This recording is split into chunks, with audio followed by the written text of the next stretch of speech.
एक हरे भरे जंगल में एक प्यारा सा खरगोश रहता था। उसके लंबे कान, मुलायम सफेद फर और चमकती हुई आंखें थीं। वह बहुत समझदार और अच्छा था। उसी जंगल में एक छोटा सा भूरा चूहा भी रहता था। वह तेज, फुर्तीला और थोड़ा शरारती था। दोनों एक ही इलाके में रहते थे, लेकिन कभी दोस्त नहीं बने। खरगोश को लगता था कि चूहा बहुत चालाक और शरारती है, जबकि चूहे को लगता था कि खरगोश बहुत गंभीर है। एक दिन चूहा खाने की तलाश में एक पेड़ के पास पहुंचा। वहां एक शिकारी ने जाल बिछा रखा था और चूहा गलती से उसमें फंस गया। उसने निकलने की बहुत कोशिश की, लेकिन जाल बहुत मजबूत था। वह डर के मारे रोने लगा। उसी समय खरगोश वहां से गुजर रहा था। उसने चूहे की आवाज सुनी और रुक गया। उसने देखा कि चूहा बुरी तरह जाल में फंसा हुआ था। चूहे ने गिड़गिड़ाते हुए कहा, कृपया मेरी मदद करो, मैं फंस गया हूँ। खरगोश को चूहे पर दया आ गई। उसने अपने तेज दांतों से रस्सी काटनी शुरू की।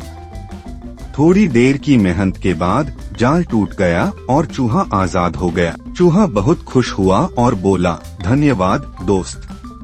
मुझे लगा था कि तुम मुझसे नाराज रहते हो, लेकिन तुमने मेरी जान बचाई। खरगोश मुस्कुराया और कहा, जब कोई मुश्किल में हो तो उसकी मदद करना जरूरी होता है। कुछ दिन बाद खरगोश खुशी खुशी जंगल में कूद रहा था। अचानक एक शिकारी ने झाड़ियों के पीछे से आकर उस पर जाल फेंक दिया।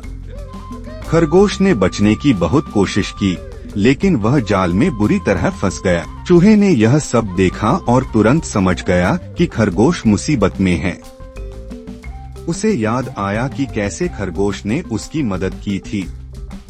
वह बिना देर किए भागा और अपने नुकीले दांतों से जाल को काटना शुरू कर दिया। थोड़ी ही देर में जाल कट गया और खरगोश आजाद हो गया।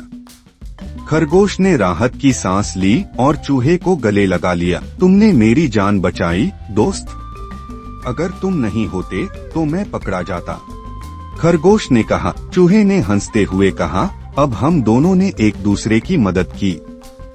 अब हम सच्चे दोस्त हैं। शिक्षा, किसी की मदद करना कभी व्यर्थ नहीं जाता। सच्ची दोस्ती वही होती है जहां एक दूसरे का साथ दिया जाए।